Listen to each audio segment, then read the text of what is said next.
So hello friends, BPSC में सामान्य विज्ञान की श्रृंखला को हम आगे बढ़ाते हैं और ये कुछ क्वेश्चन होंगे, करीब 100 क्वेश्चन होंगे इसमें, जो यूपीएससी यूपीपीएससी बीपीएससी ये आप देख सकते हैं उत्तराखंड पीसीएस वगैरह के लिए बहुत ही इंपॉर्टेंट होंगे।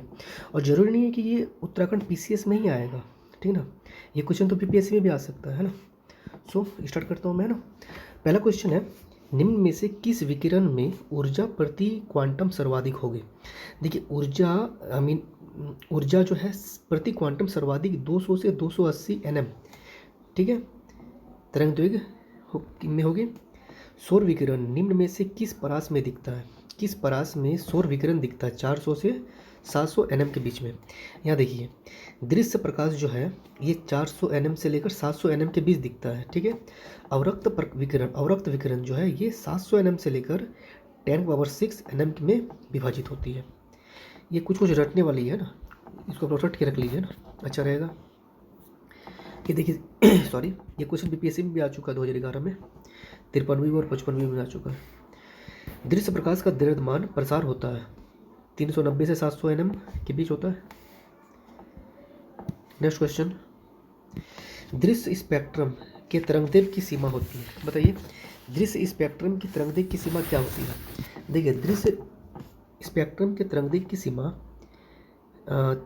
3,900 एंगस्ट्रॉम से लेकर 7,600 एंगस्ट्रॉम तक होती है, ठीक है।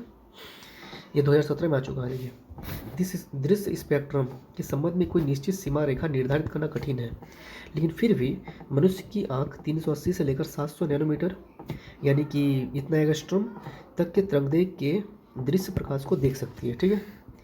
मानव आंख दृश्य प्रकाश के किस तरंगदैर्घ्य में सर्वाधिक सुगराई होती है 5,500, ठीक है। ये दोनों के बीच में देख लीजिए 5,500 ही आएगा, ठीक है। अगर 4,500 लिखते हैं तो 3,800 से ये कम है, 6,500 जो है ये भी बहुत कम है, मतलब इसके बीच का आपको देखना है, यानी कि 5,500, ठीक है। नेक्स्ट क्वेश्चन, प्रकाश विकिरणों की प्रकृति होती है। विकिरणों की प्रकृति क्या होती है। देखिए तरंग भी होती है और कण दोनों एक समान होता है, ठीक है। ये 42 बीपीएससी में क्वेश्चन आ चुका है। प्रकाश सीधी रेखा में चलना प्रतीत होता है क्योंकि देखिए प्रकाश का तरंगदैर्घ्य जो होता है ना बहुत छोटा होता है, इस कारण से ये हमें सीधा रेखा में चलता हुआ दृष्टिगत होता है, ठीक है। किसका वेग सर्वाधिक होता है, आपको प्रकाश का होता है, यानी कि 1 सेकंड में प्रकाश जो है करीब करीब 3 लाख किलोमीटर चला जाता है ना। तो ये है, तो ये हो गया। देखिए प्रकाश तरंगें निर्वात से होकर गुजरती है, सबसे ज़्यादा निर्वात, प्रकाश तरंगें सबसे स्पीड निर्वात से गुजरती है, ठीक है। और कांच से सबसे स्लो में जाती है, कांच शीशा से, ठीक है। निम्नलिखित में से कौन सा कथन सत्य है। तो प्रकाश का वेग अधिक होता है, हाँ ये प्रकाश का वेग सर्वाधिक प्रकाश का वेग ही होता है, ठीक है। देखिए वेदों में एक वर्ड लिखा हुआ, उस वर्ड का नाम आप मुझे बताइए। वेद में एक वर्ड लिखा हुआ है जो जिनका कहना ये है ना कि वो प्रकाश से भी ज़्यादा स्पीड चलता है, प्रकाश से भी ज़्यादा स्पीड चलता है। वेदों में लिखा हुआ, वेदों में अपना ऋग्वेद, अथर्ववेद, सामवेद है ना, इसमें लिखा हुआ है। बताइए क्या होगा इसका आंसर। थोड़ा कुछ गूगल में ढूंढ लेना चाहिए ना, इम्पोर्टेंट बहुत है अपना। सो प्रकाश का शून्यावकाश में वेग अनुमानत कितना है 3 × 10⁸ मीटर प्रति सेकंड। मैंने कहा ना 3 लाख किलोमीटर प्रति सेकंड, वही है, ठीक ना। प्रकाश की गति 3 × 10⁸ प्रति मीटर प्रति सेकंड यहाँ बताया गया है। देखिए बीपीएससी में आ चुका है क्वेश्चन, ये जेपीएससी में आया है क्वेश्चन सॉरी। प्रकाश का वेग अधिकतम किस में होता है, अधिकतम निर्वात में होता है, ठीक है। प्रकाश की गति किसके बीच से जाते हुए न्यूनतम होगी, सबसे ज़्यादा कांच में होगा। मैंने पहले बताया था सबसे स्पीड किस में है, निर्वात में है, सबसे स्पीड निर्वात में है और सबसे कम जो है ये कांच में है। सूर्य के प्रकाश को धरती की सतह पर पहुंचने में लगने वाला समय कितना 8.5 मिनट, किसी किसी में 8 मिनट भी दिया रहता है। सूर्य के प्रकाश पहुंचने में कितना टाइम लगता है 8 मिनट में बताया मैंने अभी ना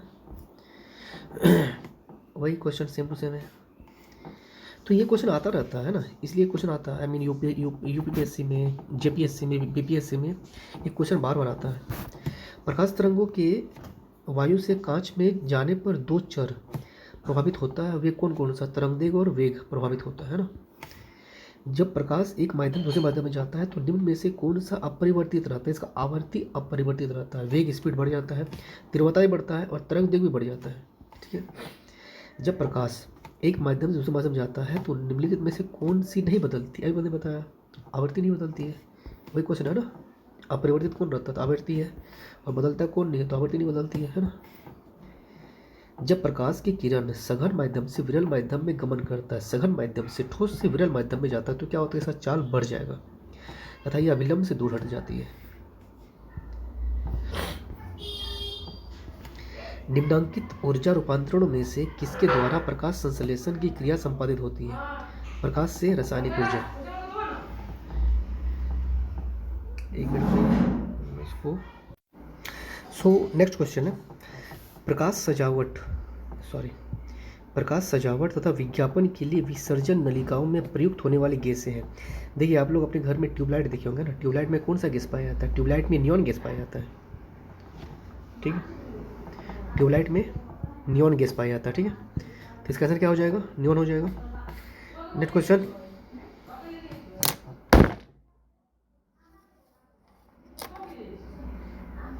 क्वेश्चन साबुन के पतले झाग में चमकदार रंगों का बनना किस परिघटना का परिणाम है? बताइए क्या होगा इसका? इसका आंसर होगा बहुलित परावर्तन तथा व्यतिकरण। बहुलित परावर्तन तथा व्यतिकरण। एक मिनट रुक जाइए।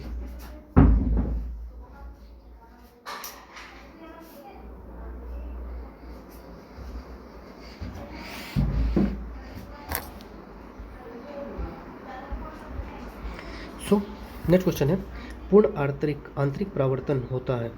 देखिए हीरे से कांच में जब प्रकाश जाता है ना तब पूर्ण आंतरिक परावर्तन होता है। ठीक है। नेक्स्ट क्वेश्चन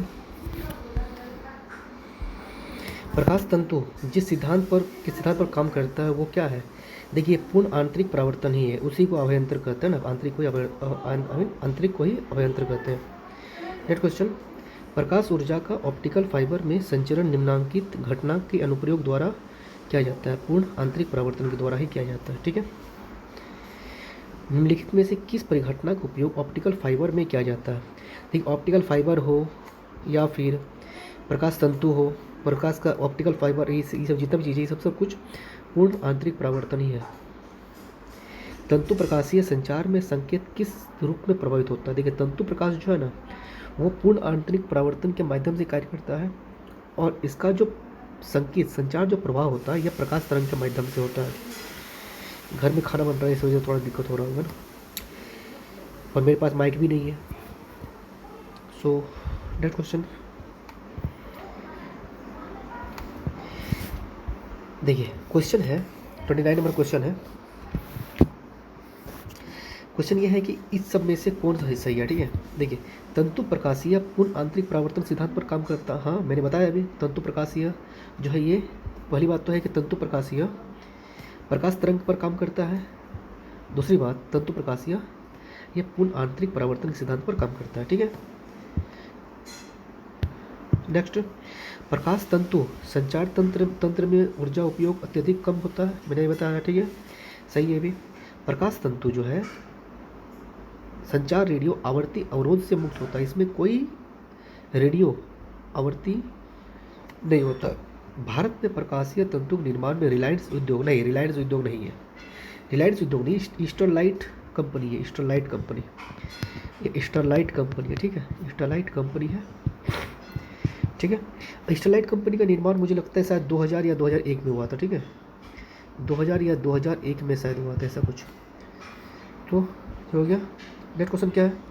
मरीजों के पेट के अंदर का परीक्षण करने के लिए डॉक्टरों द्वारा प्रयुक्त एंडोस्कोप निम्नलिखित में से किस सिद्धांत पर कार्य करता है?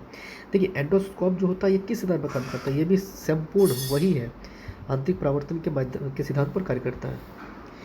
एक इंडोस्कोप है। एक इंडोस्कोप क्या होता है बताइए? देखिए इंडोस्कोप इसमें से कुछ नहीं होता। इंडोस्कोप न तो संकीर्ण दूरदर्शी होता है, न तो सूक्ष्मदर्शी होता है, न ही कैमरा का प्रकार होता है। ये एक चिकित्सा का उपकरण है। ठीक है, चिकित्सा का ये उपकरण है। इंडोस्कोप क्या है? एक चिकित्सा का उपकरण है जो कि पेट के अंदर में बॉडी के अंदर में जाता है ना, वो मानव शरीर के आंतरिक भागों का चित्र लेता है ना। तो ये हो गया। नेक्स्ट क्वेश्चन, इसका आंसर हाँ डी हो गया। हाँ ठीक है। नेक्स्ट क्वेश्चन मृग मरीचिका का कारण क्या है? बस वही सेम टू सेम है, आंतरिक परावर्तन ही कारण है। ठीक है, मरीचिका का बनना उदाहरण है, क्या उदाहरण है? आंतरिक परावर्तन का है। मृग तृष्णा उदाहरण है पूर्ण आंतरिक परावर्तन का। निम्नलिखित प्राकृतिक तथ्यों पर विचार कीजिए। देखिए कौन सा कारण जो है ये मरीचिका बनाती है? तो देखिए स्थल का तापमान बनाती है, और एक है आपका प्रकाश का परावर्तन बनाती है। ठीक है, प्रकाश परावर्तन नहीं होगा और न ही प्रकाश विवर्तन होगा। एक कटा हुआ हीरा क्यों जगमगाता है? पूर्ण आंतरिक परावर्तन के कारण ही जगमगाता है। उचित रीति से कटे हीरे की असाधारण चमक का आधारभूत कारण क्या है? वही उसका अति उच्च अपवर्तन है, सूचकांक होता है। ठीक है, एक कटा हुआ हीरा जगमगाहट के साथ चमकता है। क्यों चमकता है? पूर्ण आंतरिक परावर्तन के कारण चमकता है। एक कटा हुआ हीरा जगमगाहट के साथ चमकता है, बस सेम टू सेम वही है। हीरा अपने ही आकार के अनुकारी कांच से अधिक झिलमिलाता है। ये हाँ ये सही है। ठीक है, हीरे का अपवर्तनांक कांच के अपवर्तनांक से कम होता नहीं, ऐसा कुछ नहीं है। हीरे का अपवर्तनांक कांच के अपवर्तनांक से ज़्यादा होता है। ठीक है, तो इसका आंसर सी हो जाएगा। एक किसी वस्तु के त्रिविमीय 3 डायमेंशनल प्रतिरूप को अंकित तथा पुनरावृत्ति करने की तकनीक को क्या कहते हैं? होलोग्राफी। त्रिविमीय चित्र लेने के लिए निम्नलिखित में से किसका उपयोग किया जाता है? होलोग्राफी। एक इलेक्ट्रॉनिक पुंज को फास्फोरस कोटेड पर्दे पर फोकस दर प्रतिबिंबों को पर्दे पर जनित करना क्या कहलाता है?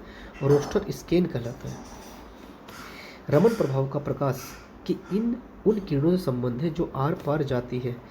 सभी पारदर्शी माध्यम के आर पार वो जा सकती है रमन प्रभाव। ठीक है, जैसे कि यहाँ है ठोस दर वो गैस से गुजरती है। ठीक है, ध्वनि के पुनरुत्पाद के लिए CD compact disc audio player में प्रयुक्त होता है। ये लेसर बीम का यूज होता है। ठीक, जब एक सीडी सूर्य के प्रकाश में देखी जाती है तो इंद्रधनुष के समान रंग दिखाई देती है। इसकी व्याख्या की जा सकती है। इसकी व्याख्या जो है परावर्तन और विवर्तन की परिघटना के आधार पर किया जा सकता है। आंसर ए हो जाएगा। नेक्स्ट क्वेश्चन क्या है? दीर्घ तरंगदैर्घ्य वाले प्रकाश का परिकिरण लघु तरंगदैर्घ्य वाले प्रकाश से कहीं अधिक होता है। नहीं, ऐसा कुछ नहीं होता। ऐसा कुछ नहीं होता। जल में दृश्य प्रकाश की गति निर्वात में गति का 0.95 नहीं, ऐसा भी नहीं होता है, बहुत कम होता है। जल में दृश्य प्रकाश की गति निर्वात की गति से बहुत ही ज़्यादा कम होता है। मैं बताऊँगा कितना होता है। रेडियो तरंग दूरगामी दोलयन विद्युत धाराओं से उत्पन्न होती है। हाँ होती है। अति चालन वाहनों का पता लगाने के लिए पुलिस डॉपलर के परावर्तित लघु तरंगों का उपयोग करता है। हाँ सही करता है। देखिए जल का दृश्य प्रकाश यहाँ आपको दिख जाएगा आपको। देखिए जल में दृश्य प्रकाश गति निर्वात में प्रकाश गति का 0.75 होती है। यहाँ कितना लिखा हुआ? 95 लिखा हुआ। ठीक है, ये कम है। एक चलचित्र में पूरी फिल्म के एक सिरे से दूसरे सिरे तक सामान्यतः 24 फ्रेम प्रति सेकंड प्रक्षेपित किए जाते हैं। हाँ सही है ये। आँख की रेटिना पर निर्मित प्रतिबिंब उद्दीपन हटाने के बाद 0.1 सेकंड तक बना रहता है। नहीं 0.1 सेकंड तक नहीं बना रहता, 0.15 सेकंड तक बना रहता है, या फिर 0.16 सेकंड तक बना रहता है। ठीक है, ये गलत हो जाएगा, ये गलत हो जाएगा और आंसर सी है। ठीक है, दूरदर्शन के संकेत एक निश्चित दूरी के बाद नहीं मिल पाते। क्यों नहीं मिल पाता है? देखिए पृथ्वी का सतह जो वक्राकार, इस वजह से नहीं मिल पाता है। दूरदर्शन प्रसारण में सर्व संकेतों के का प्रेषण करने के लिए प्रयुक्त तकनीक है आवर्ती मॉड्यूलन तकनीक है। दृष्ट पटल पर चित्र बनता है। दृष्ट पटल पर चित्र कैसा बनता है? देखिए दृष्ट पटल पर चित्र बनता है, पहली बात तो बहुत छोटा होता है और उल्टा भी होता है। रेटिना पर जो चित्र बनता है वो बहुत छोटा होता है और उल्टा भी होता है। ठीक है, नेक्स्ट क्वेश्चन। अभिनेत्र लेंस द्वारा किसी वस्तु का किस प्रकार का प्रतिबिंब रेटिना पर बनाया जाता है? उल्टा और वास्तविक। क्या मुख्य कारण है कि एक आंख की अपेक्षा दो आंखों का होना अधिक उपयुक्त है? देखिए, इस कारण से दूरी और गहराई का एहसास होता है। एक आंख बंद करके आप जो है गहराई और दूरी का पता नहीं लगा सकते हैं पूरी तरह से, ठीक है, लेकिन दो आंख खुली रहने पर आप पूरी तरह से दूरी और गहराई का पता लगा सकते हैं। प्रैक्टिकल कर देख लीजिएगा। सूर्य ग्रहण के दौरान सूर्य को सीधे देखने से आँख की में अपवर्तनीय क्षति पहुंचती है। रेटिना का जलना सूर्य की किरणों के निम्न घटकों में से किस एक के कारण होता है? अल्ट्रावायलेट रे प्रकाश के कारण से होता है। किस तारे का रंग दर्शाता है उसके ताप को? जिस तारे में ज़्यादा हाइड्रोजन और हीलियम का विस्फोट होता है, ताप ज़्यादा होता है, उसका ताप ज़्यादा, आई मीन उसका लाइटनिंग ज़्यादा होता है, ठीक है, उसके ताप के कारण से। नेक्स्ट क्वेश्चन है, अच्छा ये क्वेश्चन हट गया है ना, ठीक, कोई बात नहीं है। वायुमंडल में प्रकाश का विसरण का कारण क्या है? धूल और कण है। ऊपर से लाइट आता है ना तारा का, और तारा हमें चमकता हुआ नजर आता है, इसका कारण क्या है? धूल और कण, धूल कण के कारण से, और जलवाष्प भी रहता है ना, इस कारण से प्रकाश का विसरण अभी हो जाता है। या फिर वो भी आप लोगों ने देखा होगा, अभी क्या कहते हैं उसको, अरे इंद्रधनुष कहते हैं, ठीक है। वातावरण में प्रकाश का विसरण निम्नलिखित की वजह से होता है, बस सेम टू सेम धूल कण की वजह से होता है। देखिए ये क्वेश्चन इंपॉर्टेंट, बहुत ज़्यादा इंपॉर्टेंट है। हाँ, ये यूपीएससी में आ चुका है। यदि मेजेंटा यानी कि रक्ताभ, नील लोहित और पीले रंग के दो वृत्त एक दूसरे को काटते हो तो प्रच्छेदित क्षेत्र का रंग लाल हो जाता है। लाल हो जाता है, ये हो गया। तो देखिए हाँ, ये सही बात है, ये लाल हो जाता है। यदि सायन यानी हरिताभ नीला और मैजेंटा रक्ताभ नीला नील लोहित रंग के दो वृत्त एक दूसरे को काटते हैं तो प्रच्छेदित क्षेत्र का रंग नीला हो जाता है।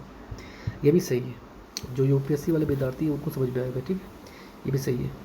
इसको आप लोग देख लीजिए, इसमें यहाँ से लेकर यहाँ तक में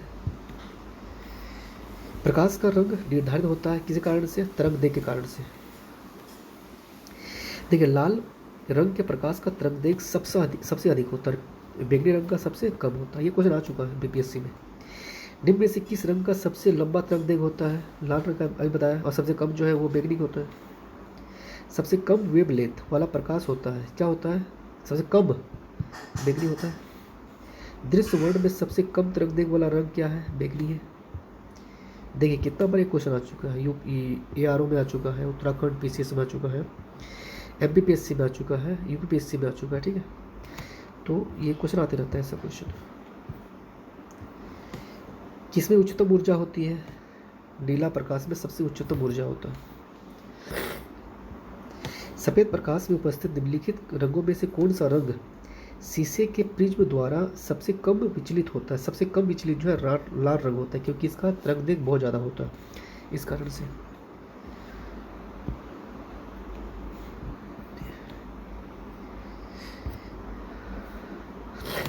हमें वास्तविक सूर्योदय से कुछ मिनट पूर्व ही सूर्य दिखाई देने लग जाता है, क्यों?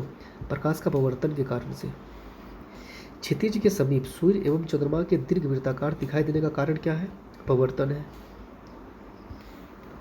सूर्य के प्रकाश के अदृश्य भाग से प्रकाश संश्लेषण किया जाता है कुछ बैक्टीरिया द्वारा। बैक्टीरिया द्वारा भी प्रकाश संश्लेषण किया जाता है, ठीक है। ट्रैफिक सिग्नल में लाल प्रकाश प्रयुक्त होता है, क्यों मतलब होता है प्रयुक्त, बताइए। ट्रैफिक सिग्नल में लाल प्रकाश ही क्यों यूज होता है? देखिए मैंने क्या कहा, इसका तरंग देग जो है सबसे लंबा होता है और सबसे दूर तक जाता है, इस वजह से ऐसा होता है। खतरे का सिग्नल लाल बनाया गया है क्योंकि इसका प्रकीर्णन सबसे कम है, नहीं सबसे ज़्यादा है, सबसे ज़्यादा है। अच्छा एक सेकंड। प्रकीर्णन मतलब होता है कि वो ज़्यादा फैलता नहीं है। एक सेकंड, कहाँ गया ये क्वेश्चन, इधर है ना। हाँ सबसे कम है, क्योंकि प्रकीर्णन मतलब होता है फैलना, ये सबसे कम फैलता है, ठीक, इस कारण से। नेक्स्ट क्वेश्चन, आकाश नीला दिखाई पड़ता है क्योंकि नीले प्रकाश का प्रकीर्णन सबसे अधिक होता है। नीले प्रकाश का प्रकीर्णन सबसे अधिक होता है क्योंकि नीला प्रकाश जो सबसे ज़्यादा फैलता है। आकाश नीला लगता है क्योंकि, बस वही सेम टू सेम क्वेश्चन, आकाश नीला क्यों लगता है?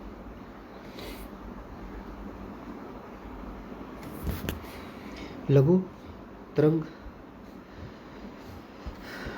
नेक्स्ट क्वेश्चन, खतरे के संकेतों के लिए लाल प्रकाश का प्रयोग किया जाता है। क्यों किया जाता है?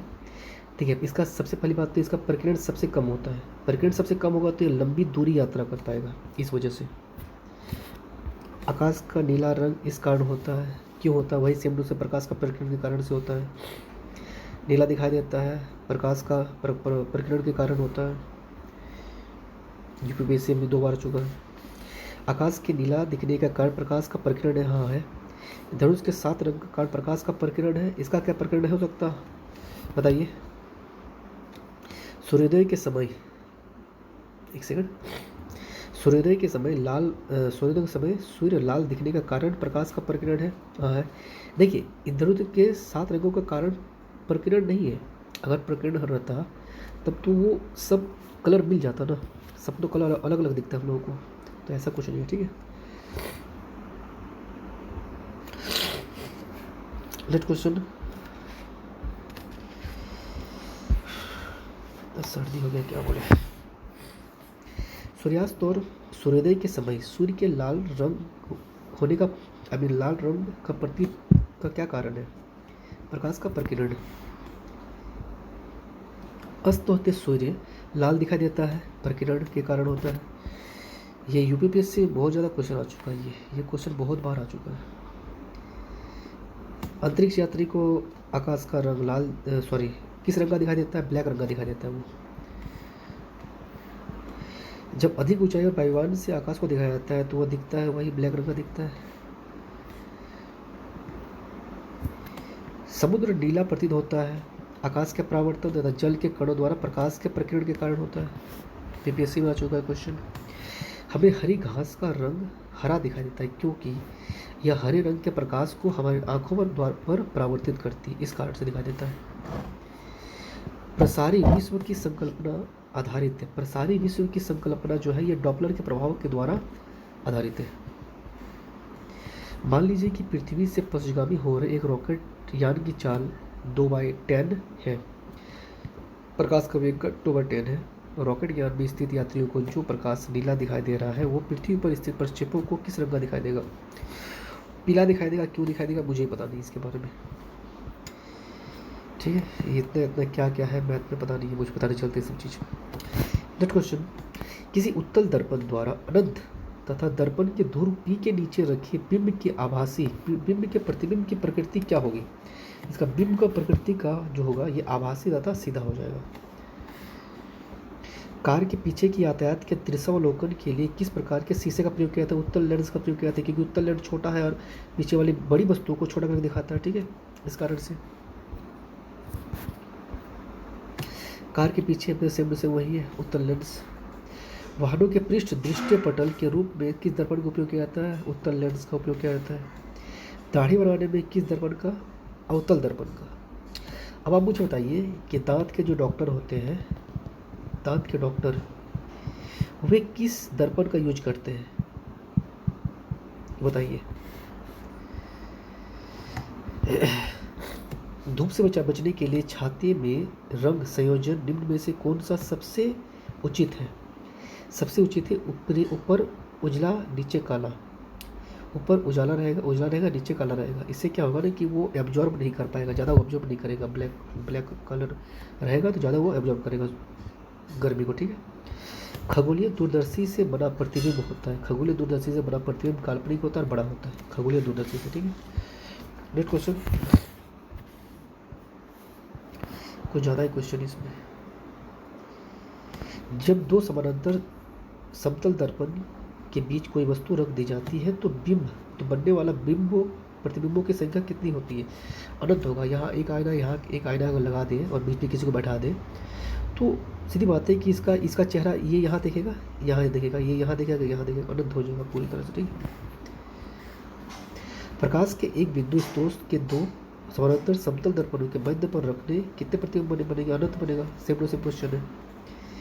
किसी एक दर्पण को 0 कोण से घूर्णित किया जाता है तो परावर्तित किरण का घूर्णन होगा। देख लीजिए आप लोग इसका आंसर। या इसका क्वेश्चन छोड़ देते हैं इसको। प्रकाश में 7 रंग होते हैं। रंगों को अलग करने का क्या तरीका हो सकता है? Prism, same to same question है। प्रिज्म से रंगों को अलग अलग किया जाता है, हीरे से भी किया जाता है, हीरा रहेगा तो ठीक है। इंद्रधनुष के रंगों का सही क्रम क्या है? देखिए नीला है, हरा है, पीला है ना। ये वाइट गौर कहते हैं इसको ना। ये भी जी वॉयलेट, इंडिगो, वायरन, जी मुझे याद नहीं पड़ रहा इसके बारे में। बेगनी, VIB, ठीक है, मुझे याद नहीं पड़ रहा है। ब्लू है, जिसमें ग्रीन है, वाई होगा और नारंगी को क्या कहते हैं, ऑरेंज है, और लाल को रेड, हाँ वाइट ग्योर कहते हैं, ठीक है। VIBGY over. नेक्स्ट क्वेश्चन, जब धूप वर्षा की बूंदों पर गिरती है तो इंद्रधनुष बनता है। इसके लिए निम्नलिखित में से कौन सा भौतिक परिघटनाएं जिम्मेवार है? कुछ तो होगा ना जो जिम्मेवार है इसके लिए। कौन कौन सा जिम्मेवार है बताइए। देखिए परिक्षेपण जिम्मेवार है, हाँ है। अपवर्तन भी है और आंतरिक परावर्तन भी, यानी कि 1 2 3 है। प्रकाश का वर्ण विक्षेपण संभव है, प्रिज्म द्वारा है। उत्तल अवतल साधारण कुछ नहीं होगा, हीरा होगा तो हीरे, अगर ऑप्शन हीरा रहता तो हीरा भी हो जाएगा। PPSC में आ चुका है 2020 में। अधोलिखित में से कौन सा इंद्रधनुष के मध्य में दिखाई देता है? सबसे मध्य में कौन दिखाई देता है? VIBGY जी, यानी कि ग्रीन, हरा। इंद्रधनुष के दोनों सीमांत वर्ण पटक होते हैं, बैंगनी और लाल।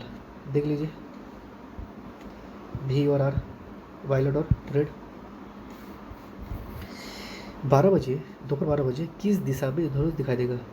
यह नहीं देख सकते, आपको नहीं देखा जा सकता, धूप पे कैसे देखा जाएगा।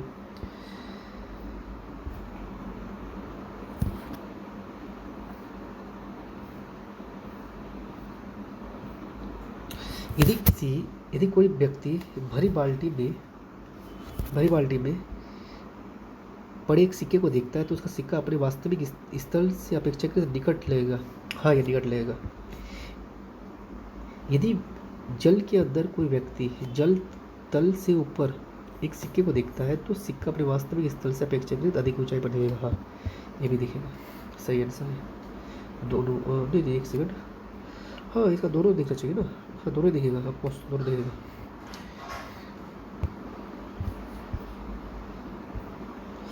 जल में वायु का बुलबुला जिसकी भांति व्यवहार करेगा, किसकी भांति व्यवहार करेगा बताइए?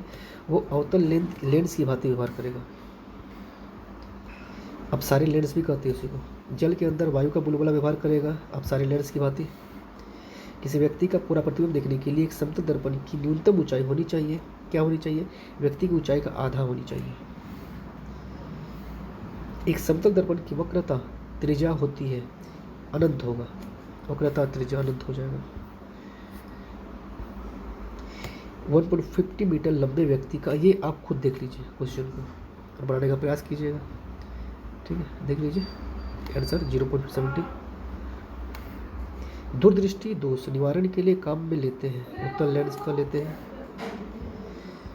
दूरदृष्टि दोष वाले व्यक्ति के संबंध में निम्नलिखित कथनों में से कौन सा सही नहीं है? इस दोष को ठीक करने के लिए अवतल लेंस का उपयोग किया जाता है, ये सही नहीं है, ठीक है। Thank you.